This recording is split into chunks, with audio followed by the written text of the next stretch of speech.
네,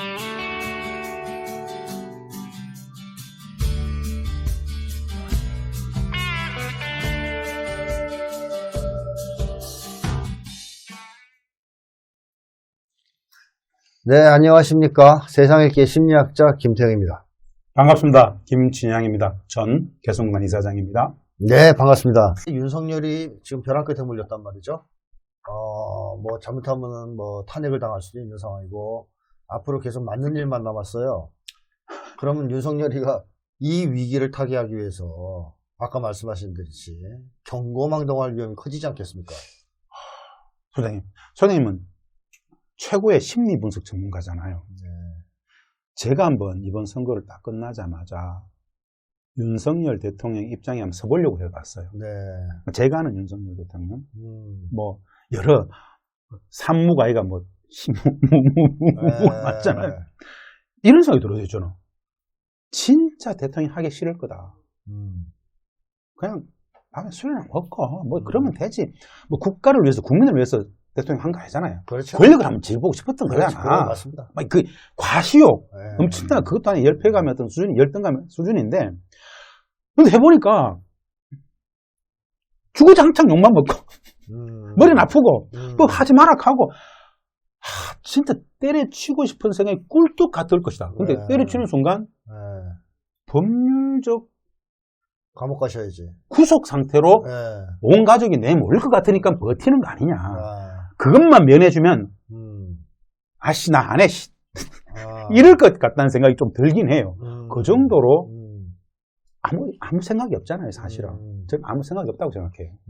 뭔가 윤석열 대통령이 어떤 뭐 고차원적인 전략 전술적 사고를 한다고 좀 보지 않아요. 뭐 해도 소용없고요. 그 머리로 뭐 해봐야. 저는 그런 게 안 한다고 생각해요. 아주 적자적인 반응을 하고 아주 감정적인 반응을 하고 막 이런 것이지 프로파운드하게 심오한 어떤 고민들 자체가 안 하는 거라는 생각을 오래전부터 좀 봐요. 그렇게 보는데 그런 상황 속에서 천하람, 이준석 개혁진단 하는 이야기처럼 하야도 생각을 하고 있을 수도 있다는 생각이 드는 거예요. 조건만 되면. 플러스 언론사들, 레거시 미디어, 소위 말하는 조중동 이런 쪽에서도 계속 내려가라. 깔 거란 말입니다. 까겠죠. 그러면 여기에 영향력을 미치는 소위 말해서 대한민국의 정치 권력의 지분이 있다고 늘 주장하는 미국적 이해관계도 안 되겠네. 고개를 설레설레 흔드는 상황일 수도 있겠다. 그렇죠. 그렇다면은 총체적 난국을 가지 않겠는가. 네. 근데 윤석열이 그 마지막까지는 한번 해보려고 그럴 겁니다. 아, 그래요? 네, 얘가 그 권력력이 보통 인간이 아니에요. 그래요? 네, 분석에 의하면. 네. 그리고 지금까지는 정확하게 그렇게 행동해 왔고요. 맞죠. 그러니까 이 권력의 최정점에 도달하는 사람이기 때문에 힘으로 이 문제를 해결할 수 있다고 믿을 겁니다, 아마. 그럼 또 파국이네. 그렇죠. 그래서 제일 위험하다는 거죠. 경고망동할 가능성이 높다는 거죠. 그러니까 미국이 오케이만 해준다, 작전 세력이. 제가 보기에는 언제라도 할 수 있다는 겁니다. 그러면 미국의 선택은 끌어내리든가. 전자네요. 예, 그렇다면 미국은 전자를 선택할 것 같아요. 그래서 어떠한 경우에도 군사작전과 관련된 여지를 전혀 주지 않을 것이다. 선택을 안 주고 쪼이겠다. 그럴 것 같아요. 근데 그렇게 하는 게 맞겠죠? 지금 전쟁 터지면 안 되니까. 전쟁이란 건 결코 절대 있어서는 안 되는 거죠. 어떤 상황에 전쟁은 안 된다라는 거. 미국도 별로 사실 전쟁할 생각은 없을 테니까. 미국은 사실은 그냥 현재의 상황이 최적의 조건이잖아요. 뭐 황금알을 낳아주는 70년, 80년 황금알을 낳아주는 거위. 사실은 미국이 지난해 2023년도 군수산업가들 무기 수출액이 사상 최대치였단 말입니다. 엄청 많이 도와줬죠. 어마어마하죠.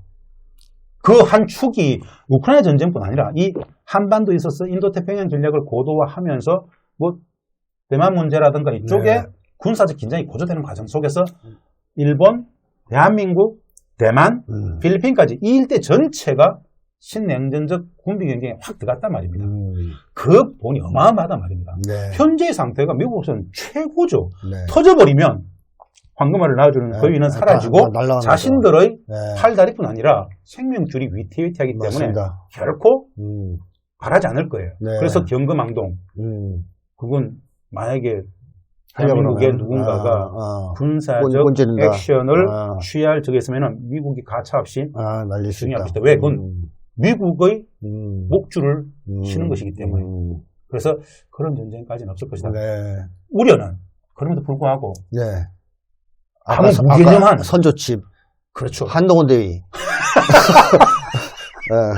그게 문제인데요. 무개념, 무모한, 무책임한, 몰가치적인 진짜 문외아가 장난치면 그렇죠. 이거는 감당이 안 된다. DMZ 같은 데서. 네. 그게 뭐 선조치 후보고 이 말씀을 제가 드리는 이유는 우리 이걸 시청하시는 분들은 꼭 아셔야 되는 게 대통령을 속일 수 있는 지휘명령 체계라는 게 있어요. 무슨 뜻이냐? NLL이다, 해상이다, 뭐 비무장지대, DMZ 이런 현장의 무슨 사건 사고가 합참을 통해서 국방부를 통해 가지고 대통령에게 보고될 때까지 정확하게 보고가 올라올까요? 그렇지 않겠죠. 지금까지 여러 가지를 봤을 때. 저는 너무 많이 봤어요. 기망 보고를 기망을 너무 많이 봤단 말입니다. YS 대통령 시절에도 기망이 너무 많았어요, 사실은. 그 현장에서 무슨 일이 났는지 그냥 지휘관이 대충 쓴 대로 보고 받는단 말입니다. 네. 군이란 뭐 어떤 것입니까? 군이 윤리 도덕이 있나요? 네. 그렇죠. 전쟁을 다루는 애들인데 네, 네.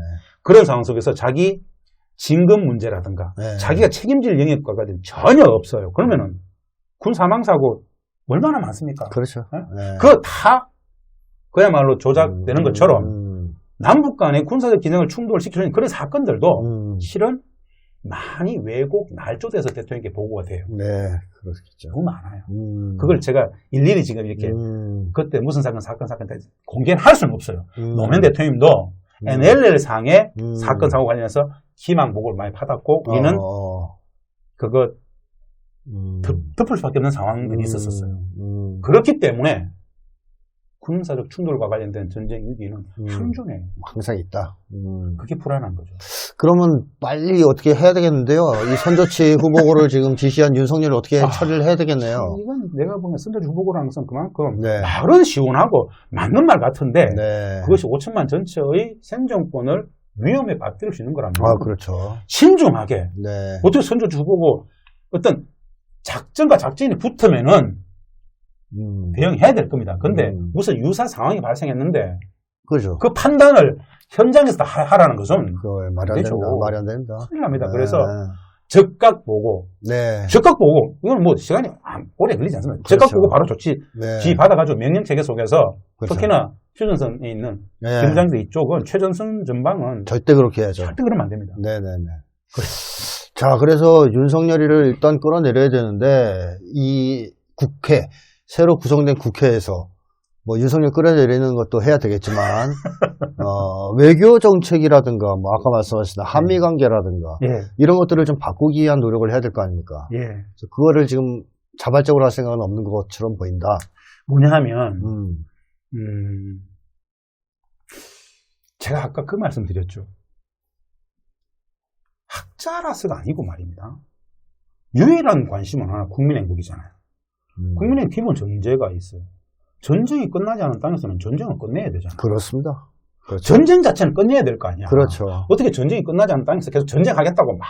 네. 전쟁이 안 끝난 상황인데 전쟁을 끝내자라는 것을 반국가 세력으로 얘기한다는 것은 전쟁 체제를 지키겠다는 거 아니겠습니까? 그렇죠. 국민 불행을 구조구적 심화시킨다는 것이겠죠. 저는 분단의 속성을, 생태적 속성을 전쟁 상태로 보고 네. 분단의 구조적 힘의 본질은 미국의 문제라고 봐요. 네, 그렇죠. 분단 체제 유지는 미국의 문제지 않습니까? 네, 사실은. 맞습니다. 남과 북이 2018년 4.27 판문점선에서 올해내 종전선언 평화적을 약속했지만 미국이 노하니까 그렇죠. 우리끼리 종전선언 합의한 것도 돌파가 날라가죠. 안 되잖아요. 네. 사실은 그 종전선언 합의도 트럼프 대통령이 양해해 줬던 거였거든요. 근데 트럼프 대통령도 이 네오콘들을 못 그렇죠. 넘어갔죠. 볼턴한테 맞았죠, 한때. 맞잖아요. 네. 결국 분단체제, 전쟁체제를 유지하고자 하는 것은 미국의 국익이 극대화되야 되는 과정이기 때문에 미국이 국익이다. 대한민국 국익, 우리 국민 행복과 다르다. 충돌된다. 그러면 분단의 문제는 미국의 문제잖아요. 그렇습니다. 남북 관계를 중심축으로 미국 문제를 풀어야 되는 것이 분단 극복 평화 실현의 문제이란 말입니다. 그런데 우리는 70년 내내 네.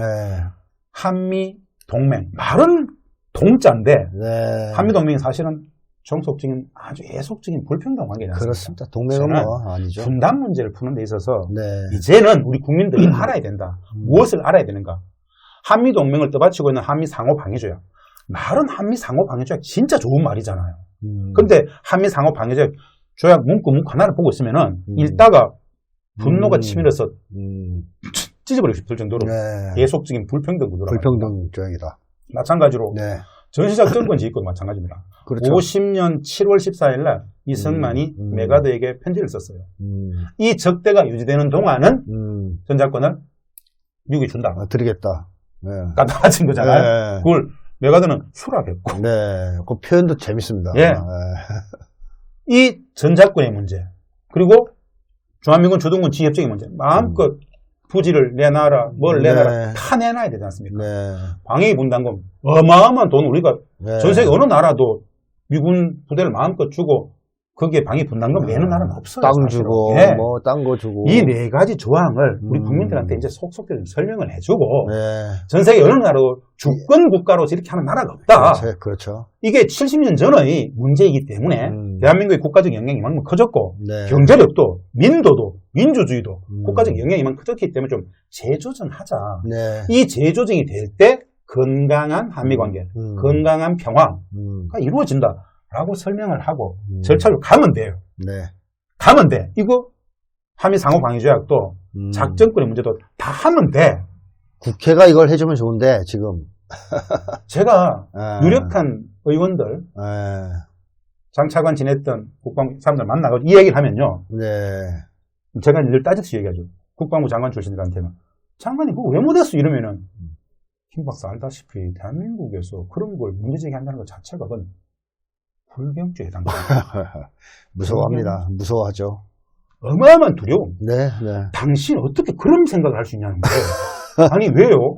대한민국의 국익을 위해서, 국민들의 행복을 위해서 이런 불평등 예속적 구조를 계속 강요. 진짜 비겁한 거네요. 이렇게 네. 이제 술자리에서 말할 수 있단 말입니다. 네. 그분은 야, 우리는 상상조차 못한다. 우리는 죽는다 바로 이렇게. 그만큼 색깔 공포증입니다. 두려움. 네. 어떻게 그런 생각을 하니? 왜 삽니까? 존엄 있게 살아야 될 거 아닙니까? 개인과 개인이 떠나서 5천만 국민의 존엄성입니다. 국가의 존엄 이렇게 얘기했어요. 아무 말이 없어요. 마찬가지로 네. 국회가 네. 이 문제의식을 가지고 국회의원들이 이걸 알까요? 모르는 것 같아요. 대부분 몰라요. 문제의식 자체가 없어. 고민을 안 하죠. 네. 고민도 없고 네. 문제의식도 없고 네. 아니 몰라. 이게 딱 그 사고가 휴전선에 막혀 있어요. 아까 말씀 그 말에 진짜 동의해요. 넘어가질 않아요. 우리 국내 문제는 다 전문가야. 네, 맞습니다. 막 불 떨어. 네. 그런데 이 문제를 가능하게 했던 구조가 분단 체제잖아요. 그렇죠. 제가 예를 들어서 윤석열 대통령에 대해서 많은 비난들을 하죠. 이준석 막 뭐라 그러고 있어요. 윤석열 대통령 당선에 이준석은 어느 정도의 공헌을 했습니까? 큰 공헌을 했습니다. 양두구육 전문가로서. 예를 들어서 이명박 대통령이 있었어요. 이명박 대통령을 당선시킬 수 있었던 조선중앙동아의 그 역할. 박근혜 대통령이 있었어요. 박근혜를 당선시킬 수 있었던 그들 조정동. 단 한 번도 그들은 탄핵이 됐음에도 불구하고 자기들의 책임은 안 따지잖아요. 그렇죠. 윤석열의 어마어마한 이 실정 속에서도 윤석열 당선에 직접적인 결정적인 기여했던 사람들은 전혀 그 구조가 바로 저는 분단적 대, 분단체제로 보는 거죠. 그렇습니다. 이 분단체제의 문제를 네. 국민들이 이제는 알고 네. 본질이 이거구나. 진짜 깨시민들이 뭐 개탈도 좋고 다 좋은데 이 문제에 대해서 우리가 관심을 가져야만 네. 악순환하지 않을 수 있다. 네. 윤석열 검찰 독재해가지고 막 예를 들어서 제가 꿈꿨던 게 이런 거예요. 200석 되고 나면은 스스로 하야겠다. 200석 넘어가면 스스로 하야겠다 그러면은 검찰 독재가 무너지는 건가? 검찰 독재가 끝나면 또 도돌이할 건가? 근본 문제. 검찰 독재를 가능하게 했던 네. 옛날에 하나의 군부 네. 독재를 가능하게 했던 체제는 전쟁 체제였잖습니다. 그렇습니다. 전쟁 체제를 정상화시키는 것, 이것을 국회가 문제의식을 갖게 하는 것, 그게 제 역할이라고 생각해요. 네. 요즘 계속 당선자들 만나가지고 네. 자료 주면서 이거 이렇게 풀 수 있다. 음. 풀 수 있다니까? 그 가능하겠어요? 어떻게 주한미군 문제를 듭니까? 아니, 국익적 관점에서. 영상도 보내주고 많이 합니다. 전 이사장님이 이번에 국회의원이 됐어야 되는데 이게 참 아쉽게 됐어요. 아이고. 저는 이게 전쟁의 문제로 보기 때문에 예. 아예 문제를 떠나서 국회가 예를 들어서 제가 아주 좋아하는 한 분이 이번에 국회의원이 됐어요. 혹시 아세요? 추 장군이라고 알아요? 추미애 전. 추 다르크라고 아세요? 추다르크 알죠. 가장 제가 보기에는 국제 문제에 열려 있죠. 식견이 제일 좀 나아요. 있죠. 제일 맞습니다. 나아요. 저도 그렇습니다. 그렇게 봅니다. 육선했죠. 네. 역대 상임위 외통이 근무를 가장 오래 했어요. 네. 가장 밝아요. 아, 근데 이분의 정치적 서성이라고 할 수 있는 사람은 김대중 대통령이죠. 그렇습니다. 제대로 네. 아주 이쪽에 밝아요. 그래서 네. 국회의장도 되셔가지고 네. 국회의장이 기계적 중립이 아니라 전쟁은 막아야 될 거 아니냐. 지금 그렇죠. 정부 당국 정치 권력 대통령이 지금 저런 모습이면 아, 국회가 정신 차려가지고 뭐라 좀 하자. 그렇죠. 그럼 국회가 미국 의회를 만날 수 있지 않습니까? 네. 대한민국 국회의장이 미국 하원의장 상을 만나가지고 네. 이 되겠냐 말이야. 그렇죠. 얼마나 큰 힘이 되겠어요. 네. 네. 일개 국회의원이 아니고 여기 뭐 우리 국방부 장관, 외교부 장관보다도 대한민국 국회의장으로서 이 문제를 이야기한다라는 것은 미국을 일정 정도 압박할 수 있겠죠. 그리고 중국과 러시아 만나자. 만날 수 있잖아요. 그렇죠. 꼭 행정권이가 만납니까? 네. 만나가지고 이거 전체 위기다. 우리 네. 잘하자. 네. 제가 요즘 기대되는 그거예요. 아, 추 장군, 추다르크, 추미애 의원이 하나님에서 당선돼가지고 국회의장이 됨으로써 그냥 뒤에 앉아가지고 그러면 이건 말고 네. 진짜 국회의장으로서 역할을 평화, 좀, 외교, 대한민국 국익을 중심에 두는 평화 외교의 대장정을 좀 나갔으면 좋겠다. 왜? 네. 정부에는 기대할 수 있는 게 없기 때문에. 네. 그렇다면 의장이 앞에 서면은 조국 혁신당하고 민주당도 확 올라오지 않겠습니까? 네. 관심 가지고 네. 저 같은 사람이 수백 명의 의원 찾아가지고 좀 하라고 막 하는 것보다는 딱 국회의장이 탁탁 하면은 네. 너무 좋겠다는 생각이 드는데. 자, 그래요. 오늘 어쨌든 많은 시간이 좀 흘렀는데 벌써 자, 전 이사장님이 하실 일이 정해졌네요. 계속 찾아가가지고 추미애 국회의장 만들기 만든 다음에 국회의장으로서 외교 문제를 평화 외교. 평화 외교를 하실 수 있도록 다자 외교. 도와드리기. 힘을 좀 모아주십시다. 기대해 보겠습니다. 예. 이제 결과가 나올 거라고 예상하고요. 예. 자, 긴 시간 동안 좋은 얘기 감사합니다. 오늘 방송을 오늘 마치겠습니다. 고맙습니다. 감사합니다.